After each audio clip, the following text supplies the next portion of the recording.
Hi everyone, my name is Dave, and welcome to Extra Credit, a video series where we take an unscripted look at topics related to local history and exploring that history.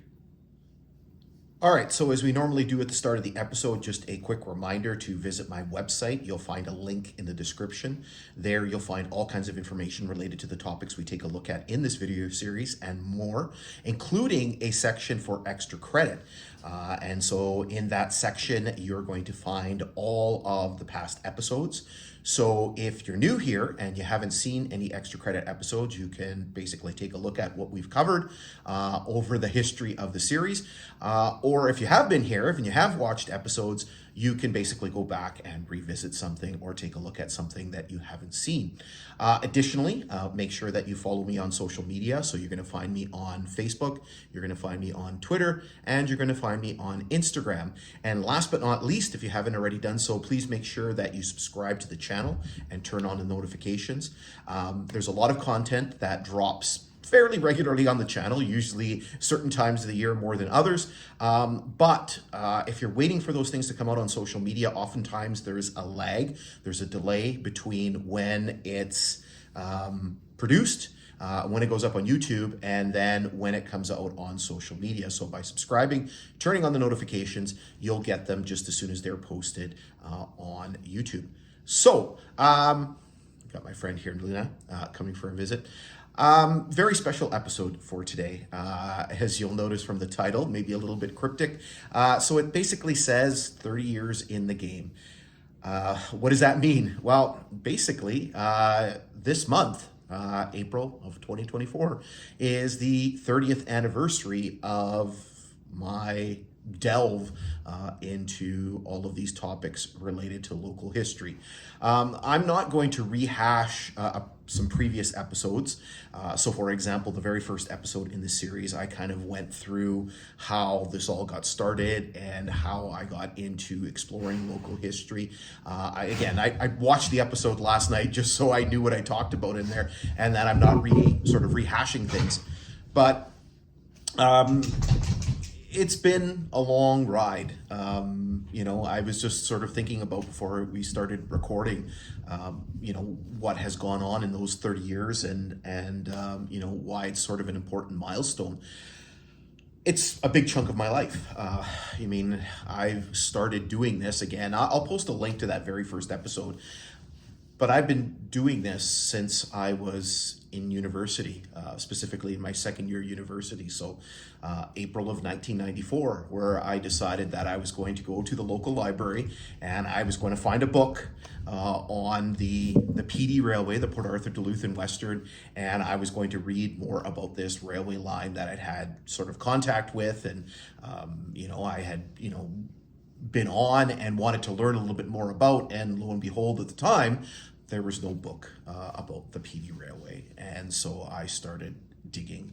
And maybe it's just sort of part of my personality, and I just sort of got hooked, and I started digging into it. And I know when I was watching that very first episode, I kind of struggled to explain what was the reasoning why I kind of got into this. And I kind of talked about the fact that it sort of touches a lot of key areas for me. Obviously, I have a love for history, I have a love for the outdoors, and I love to do kind of exploring.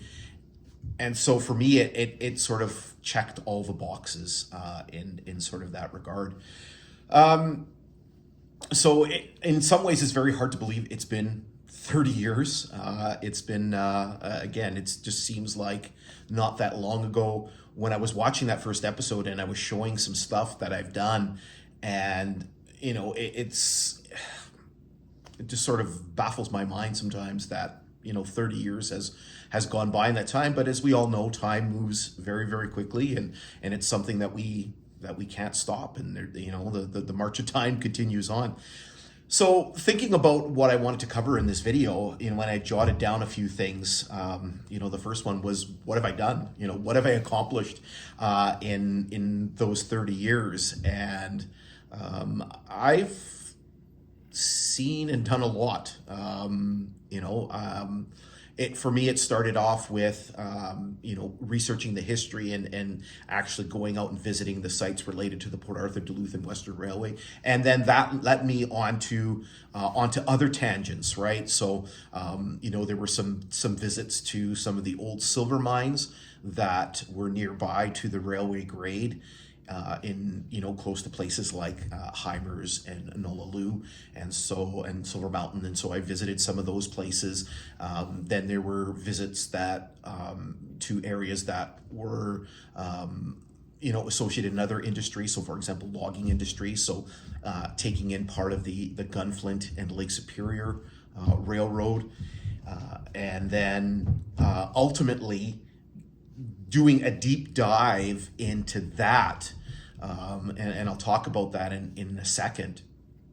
And in more recent years, getting into other abandoned rail lines. So, for example, what most people know as the Kinghorn. So the former Canadian Northern Railway, later Canadian National Railways line east from Thunder Bay to Long Lac, which became the Kinghorn subdivision, and then also the former Grand Trunk Pacific Railway west out of Thunder Bay, which eventually became the CN Graham subdivision.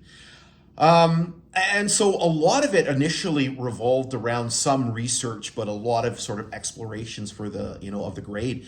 But then I started getting into, sort of more of the detailed research. I wish I would have brought the book with me. But ultimately, in 2013, it led to the publication of my first ever piece of written history for the Thunder Bay Museum. They have an annual publication called Papers and Records, which is basically a collection of articles or essays on local history.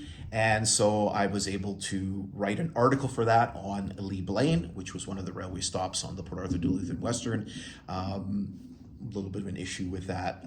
Had to get republished in 2015. I'm not going to get into all the details of that, but it ended up turning out great. And then that led into what I thought initially was going to be another one of these articles on that logging line that I mentioned, the Gunflint and Lake Superior, which then turned into, that kind of snowballed on me and turned into a book, right? It was, I'm researching for this article, and as I'm starting to dig, more and more information is coming out.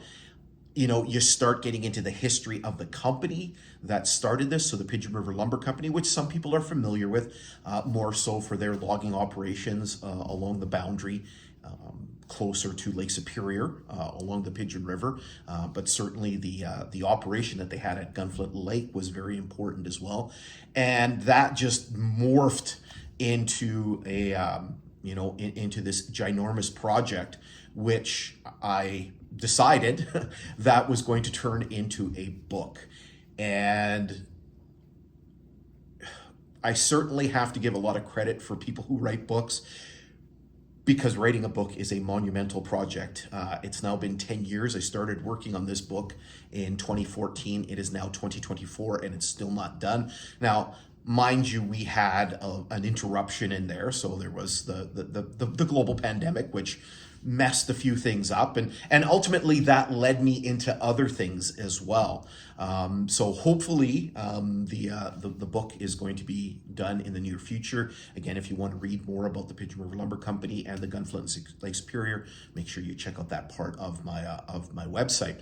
Now, speaking of leading me off onto tangents, I remember that very first year of the pandemic. And I've been sort of reflecting on some of these because I've been able to do a few hikes this spring before we got a snowstorm a couple of weeks ago that sort of set us back a little bit. And I've been trying to get into another rail line that I did mention, the Grand Trunk Pacific. And I was sort of thinking back on doing some hikes in 2020 there, where everything was kind of shut down because of the COVID situation, and going out and hiking, because what else were you supposed to do during that time? But one of the neat things is that if you watch the introduction to this video, you can actually see a little snapshot of some of the rail lines that that I've explored and that I've presented on this YouTube channel, right? And so the first thing you'll see a little section of the Port Arthur, Duluth, and Western at Roslyn. Sadly, I'm pretty sure, I haven't gone back and checked, but from the information that I got, those rails are now gone. And so that was kind of the last vestiges of the PD that were left. So you have a section of the PD, and then I believe the next one is the Flat Tunnel, which is on the Grand Trunk Line, right? So there's two sort of well-known railway tunnels in this area, the one at Flat and then the one at McDermott. So we have the Flat Tunnel, and then you have this other one that's kind of a little bit more obscure, and that one is the grade of the former Canadian Northern Railway running to the west. And so originally the line used to run to Stanley and then cut up to Quebec, and beginning in 1909 they began work on a diversion, on a rerouting of the line to reduce the grades. And so the section of line between Stanley and Quebec was abandoned in 1911. So that section of line is known as High Track, and basically it runs from Stanley alongside the Kaministiquia River up to Quebec. So you'll see a piece of that. And then the final piece is basically the Kinghorn, the former Canadian Northern Line running east out of Thunder Bay to Long Lac. That was abandoned, or not abandoned, but decommissioned back in 2005, and that I've been spending a lot of time in recent years taking a look at. And so there's been a lot of railway lines, and there's been a lot of history that I've been able to dig into, and that leads me into the next part where I started thinking about, where have I been? Like, what have I seen in this process? And just sort of thinking back, I have been able to see a lot of things that I wouldn't probably have even thought of seeing had I not gotten into these projects, right? So right from the very beginning, again, going back to that very first episode, and how I got, got interested in the research and in the history, going down to North Lake and not even knowing that was a place, right? And then the places that took me.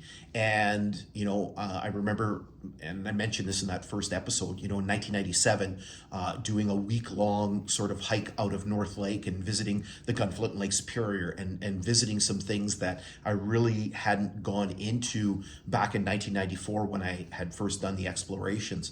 And then a year later in 1998, making my first trip across the border and to visit the Minnesota parts of the railway line. And I remember staying at the Gunflint Pines campground, because I had just started what we call supply teaching or occasional teaching. And so, I didn't have a ton of money. And so I can remember staying in that campground in a tent and exploring parts of the rail line. And today there's a trail. So after the 2007 fire, they built a trail, the Centennial Trail. And I'll put a link to that in the description. So you can walk on parts of the rail line. But back in 1998, there was the Kikakabik Trail, which is a very well known trail in the area that kind of brought you into parts. But I can remember following parts of the rail line and just sort of recollecting part of it in my head, going and seeing parts. And then back then there was no Google Earth, there was no satellite photos, there were no GPS. And I remember kind of getting lost at one point, because there's a spot where there's kind of a big trestle, and having to detour and kind of trying to find the rail line, and sort of wandering through the bush, trying to get back on the rail line. And then, walking through these swampy areas. And I remember it was gonna start to rain. It was gonna start to spit. And I can remember walking through this one spot, and you could hear the thunder going off. And if I find that, there's a clip, there's a video of it, and it's on the video, and I'll post that video, and you can basically hear me going, oh, there's thunder. There might be lightning. I better get out of here, type of thing. So. Standing here on the shores of this lake, you can hear the thunder in the background. That's why I'm trying to boogie out of here. Okay, this is the railroad grade here, and this is this little lake here, and I will find out better tomorrow. Hopefully it's not raining like today. But across that bay was Gunflint City, the little mining encampment. You can see this little lake here. You can see the railroad grade just skirts the side of this lake here. It's a beautiful little lake. It's starting to rain a little harder now. So hopefully I'll be back tomorrow and we'll get some more shots of this.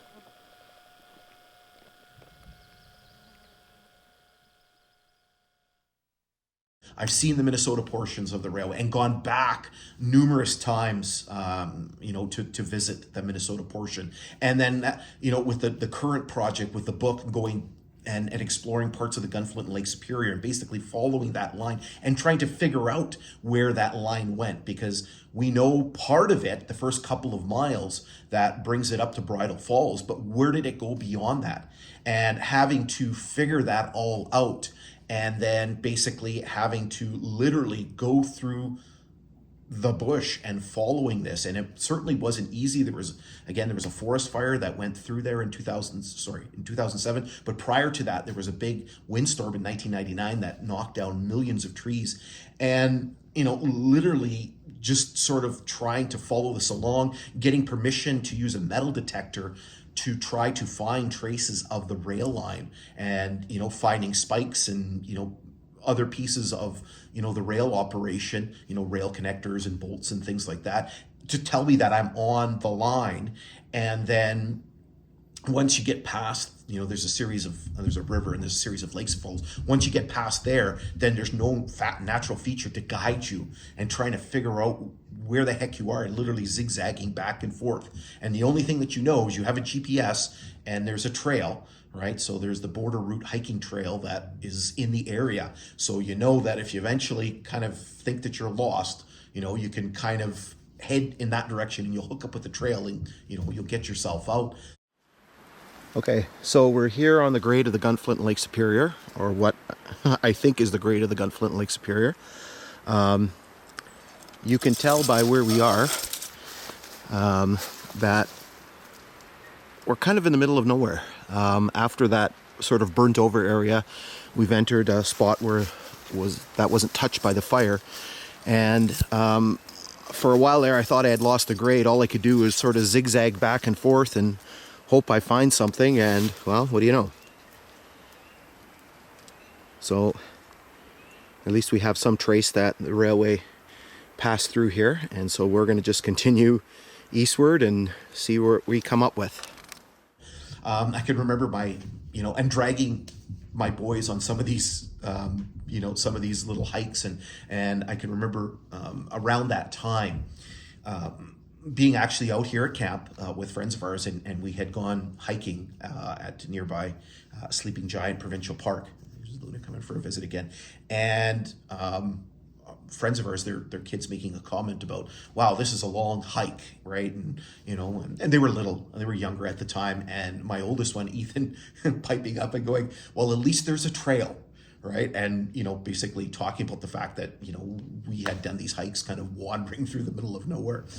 And then the other places that it's and never mind, sorry, backtrack again here, still thinking about the field work, right? Getting into the Kinghorn line and basically exploring the whole Kinghorn line from Thunder Bay all the way up to Long Lac. I had literally been, and I probably mentioned it in one of these episodes, I had been once in my life on Highway 11, right? So when you get to Nippigan, the highway splits and Highway 17 follows Lake Superior, and Highway 11 goes to the north. I had been on there once in my life when I was a teenager, coming home from Toronto. My brother lives in Toronto, and my parents and I had gone to visit him. And my dad missed a turn and basically went the wrong way. And so we ended up driving Highway 11. So this was back in like 1988. We had driven that route. And so other than that, I had never been up that highway. And basically now knowing that area like the back of my hand, right? Like having gone to Beardmore and Jellicoe and Geraldton, and eventually on to Long Lac, and essentially knowing almost every inch of that rail line, which I never would have experienced. And then again, I'm trying to get a little bit more into it now, but parts of the Grand Trunk line, and I haven't done a lot on that. I'm hoping to do a little bit more, but that might take me to some other places. And then what I was trying to get to before was the other places that it's brought me to, right? So visits to the Archives of Ontario in Toronto, which I've made a couple of visits to, and I need to get some more information from as well to finish off my book. And then visits to places in Minnesota, right? So the museum of the Cook County Historical Society in Grand Marais, right? And going through their files and making several visits there, numerous visits over the years. I'm just sort of thinking more of the more modern ones.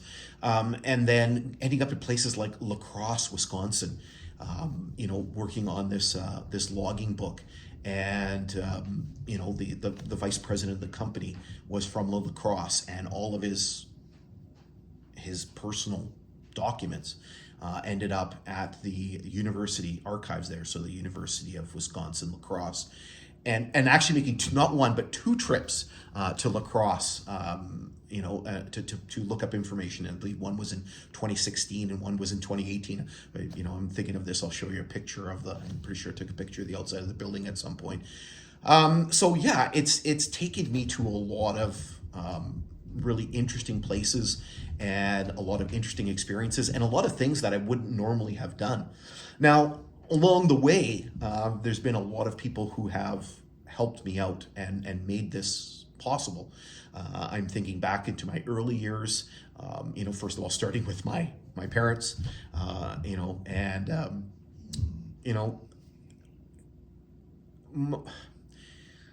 sure how to word this, but my wife kind of, not that she criticizes me, but she'll bring up from time to time. She's like, you got some different sort of hobbies, right? And so certainly researching, local history and particularly rail history, and again, I have no idea how I got into this, is a bit of a different sort of hobby. And, so my parents, first of all, kind of, putting up with me, going on all these early hikes, bringing stuff home. I remember I had a box of stuff that I would pick up, like spikes and bolts and things like that. And I remember my parents going, do something with this box. And so I eventually got donated to the Duke Museum, which is the museum of Oliver Papunj, which is one of the municipalities beside Thunder Bay. And so my parents early on, and then having, some of my friends coming out on hikes with me, and, again, some of them probably not their idea of fun, sort of stomping through, these, all grown in railway grades and going through water and getting wet and dirty and the bugs. And so certainly they've helped out. In more recent years, it's been, I mentioned my boys.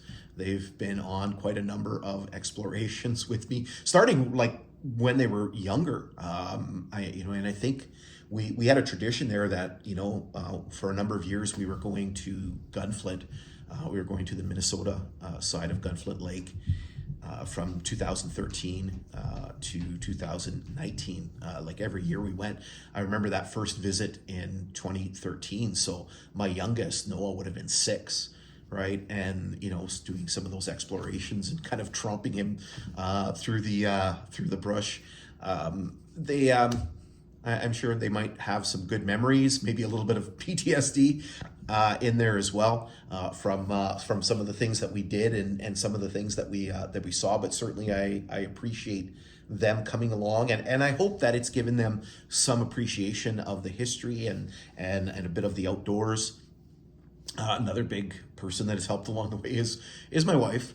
Again, sometimes she sort of questions me about, my hobbies and trying to explain to other people, right? And so people will say, oh, so your husband's into trains. No, he's not into trains, right? And you sort of get the puzzled look. Well, doesn't he kind of do that kind of stuff? Well, not really. He's kind of more into the, and her trying to articulate, the abandoned sort of grade type of thing. Well, he's into the rails, right? And again, people getting sort of perplexed looks on their faces going, but she's been very understanding, of, again, being away, at times of the year, especially in the fall and the spring, going out hiking and being out here at camp and, going on these crazy drives and burning a heck of a lot of gas, in the process. I know it's not necessarily environmentally friendly, but, I'm hoping it's for a good cause, and that brings me to the part where we talk about, is it making a difference? Is it helping anything? I really hope that it is, making a difference. I often, will get people will make comments and say things to me that, you've opened up some history that I didn't know about, or, I really appreciate some of the things that you're doing. And for me, it's just trying to preserve a bit of history, so that, future generations, will hopefully know about it. Because once the history is gone, it's gone. And, and it's, I can tell you from personal experience, trying to dig in and trying to find things, well after the fact isn't particularly easy.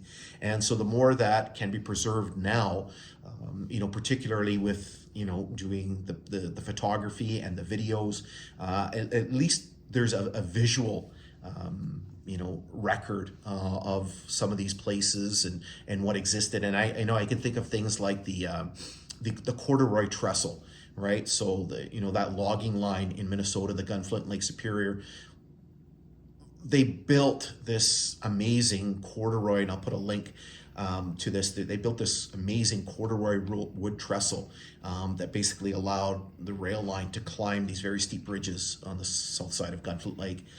And it existed, for a long time. It was built around 1904, 1905, and it existed up until 2007. So it was damaged in the big 1999 windstorm. But unfortunately, when the forest fire went through in 2007, the logs caught on fire and they refused to kind of extinguish. And so the U.S. Forest Service had to plant dynamite and blow it up to put the fire out. And so that piece of history was lost. And so I'm glad when I was there in 1997 that I recorded it. And so now at least we have a visual record of what this amazing structure used to look like. And, because it is now gone, right? And that's, the unfortunate things that what happens with history, with things that have been created in the past, is that they unfortunately don't last forever and they do disappear. So again, I hope that it's making a difference. I hope that future generations can look back on, some of the things that, I've discovered or researched, and again, hopefully it, makes a difference. Now, in terms of the future, I hope to continue doing this, as long as I can. As I mentioned, I've got a bunch of different projects that I'm trying to juggle right now. I'm trying to finish up this book. I'm supposed to be going to Minnesota next month. So at some point in early May, probably around the second or third week of May, to visit, a logging camp that I found or rediscovered, and hopefully that information is going to be very, important for my book. So I'm trying to do that. I'm trying to finish off this book. I'm trying to continue with my Kinghorn explorations. There's sections that I'm trying to redo and trying to improve the information. And then, because I don't have enough to do, I decided that, I need to start paying a little bit more attention to the Grand Trunk Pacific line, because I've explored a few pieces of it, but I want to try more before, again, a lot of the history disappears. And so I've already started. So I started back in mid-March, and was able to do things for a few weeks there. And then, as I mentioned, we got a big snowstorm, and that kind of messed with a lot of things. And so now we're just trying to get back. And so I'm hoping next week, to get back into things. And I have a few things lined up over the next little bit. And again, trying to juggle that with some of the Kinghorn things that I'm working on, and then there's things lined up for the fall time. So very, very busy agenda. Keeps me busy not only with the explorations, but then again producing the videos that go up on YouTube, and then updating my website. So again, you're going to find, if you go there, you're going to find sections on these rail lines, and there's a lot of new and updated information on there, trying to get the information. So there's been a lot of contacting people and contacting organizations to get the necessary information to, when I do these hikes and do these explorations, so I know what I'm talking about, and I can kind of explain the history of some of these places. So hopefully I can continue to do this as long as I can, and continue to preserve as much history as possible. So I don't want to ramble on too much longer, because I usually tend to ramble on too long, but I'm certainly glad that fate kind of took me on this journey, and I was able to do all of these amazing things for the past 30 years. And again, I don't know how much longer in the future I'm going to be able to do all of these things, right? Certainly the field work is at times it's a bit of a younger person's realm. I'm finding as I'm getting a little bit older, I'm still doing a lot of the things, but I have to be a little bit more careful with what I do and where I go. It certainly takes a bit more of a toll on you physically. And so, I need to try to make sure that I'm, work on my conditioning and things like that. I've already been, stepping up my walking and getting on the bikes, doing some bike rides and things like that to make sure I'm in shape for the coming season. So, in any case, there's been a lot of people that have followed me along on this journey for a number of years, and all the time I'm hoping that I'm gaining new followers and new people that have been introduced to the work that I've been doing. And so for those of you who've been following this series and my other videos, I'm certainly very, very appreciative of that, and I hope that you will continue to do that in the future. Again, it's been quite the journey.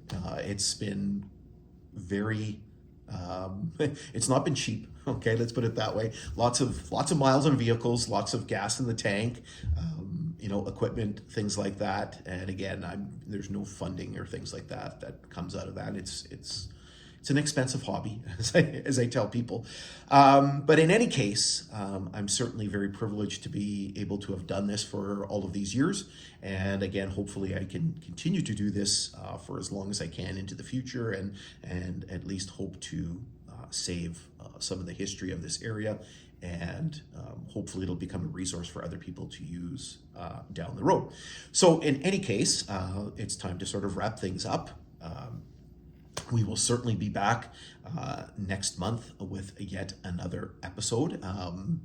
And obviously, if you go on the website, if you go to the extra credits section, you're going to see some of the upcoming episodes that I have planned. And of course, there's going to be new ones that are going to be added all the time. Make sure you check out the exploration videos. There's a lot to see on there as well. So in any case, thanks for tuning in. Again, stay tuned for some of those new episodes in the future. In the meantime, thanks for tuning in. Take care.